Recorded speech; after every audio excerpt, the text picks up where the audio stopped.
Now, today I cannot cover all the centers because if I start covering all the centers, it will be a very lengthy thing.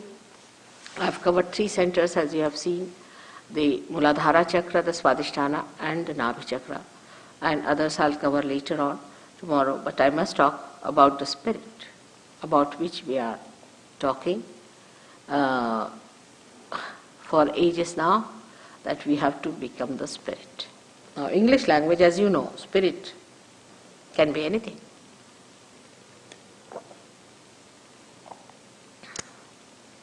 It's a very ambiguous word. Even to alcohols we call it spirits, even to the dead souls we call them spirits, and even to the spirit, that is BR, the pure being, which is called as Atma in Sanskrit language, we call the word spirit. Here I am saying, talking about that spirit, which is the pure being within you, which is a detached being within you, which is the witness within you, which sees you all the time, which watches you, which resides within you as joy and happiness in the heart. It resides in the heart. This spirit is not in our conscious mind, is not in our central nervous system, is not under our control. To give it an analogy, I say that the left side within us is like the brake, and the right side is like an accelerator in a car. Now, in the car, we are learning driving, sitting in the front seat, and there is the master watching at the back and seeing the whole play. Now, what you do is to go to the left, means sometimes you put the brake, sometimes you put the accelerator, make mistakes, and then you learn how to drive. That learning how to drive is the wisdom part of it, which comes to us through balancing our lives. Balance is the most important thing to begin with. But even if you don't have balance, I have seen in Sahajaga very imbalanced people get into the balance. Now this balancing, left and right, or say of the brake and the accelerator, gives you a position where you can say, now you have mastered the driving. But still there is the master sitting at the back. Then you become the master. The master is the spirit within you. You become the spirit and you start watching yourself as a driver. The whole thing becomes like a play, like a drama. That you separate yourself and start seeing everything happening before your eyes. Everything happening just like a drama outside you. And you are not the part and parcel of it. So you enter into the area of your axis and the periphery loses its impact on you. You become a person who is silent, blissful, quiet, and sees the periphery, the movement of the periphery, but you are not in it. That's how you become the master. That's how you become the prophet. But Sahaja Yoga today has a power to make the prophets out of the men of God, and these prophets will have power to make others prophets. So says William Blake, the great poet of this country. And that's exactly what Sahaja Yoga is. He predicted it 100 years back, and today if you come to Sahaja Yoga, you will be amazed what you are.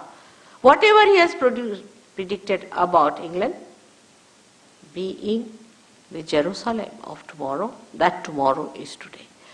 This country of yours, England, which is so far, I don't know if people understand or are aware of what this country is, which is the heart of the universe, which is the most important part of the universe, has to become the Jerusalem.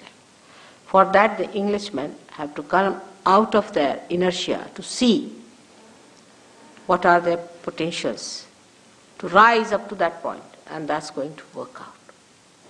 It's working very well in London. Of course, we can't have too many people because plastics can be produced in the machines in thousands. But if you have to have something living, it takes time. But once it takes time, once it comes to its maturity, I am sure this great country is going to assume that status of becoming Jerusalem, the place of worship, where people have to come to worship. It's very surprising. Things are happening with Sahaja Yoga. The flower daisy, which never had any fragrance, if you go and see now, is having fragrance. Most of the English flowers had no fragrance. They were known by that. Most of the flowers are now having tremendous fragrance. You can see for yourself. All these things are working by nature, are worked out, they are coming. What about human beings? Where are they? What are they doing? Where are they lost? This is a very sad thing. I came to London just by chance, I should say, or maybe that is prearranged. My husband got elected to this job and he had to come. And this agency of the UN is only placed here. It's in England. It's nowhere else. You have only one agency of the UN. That is in England, for which my husband got elected, and so I'm here. Otherwise, I don't think I could have come here like a guru, because I don't have any other interest but this. And I could not have come here otherwise, because uninvited I would not come to a country. But I came here as an invited person. It's all working out.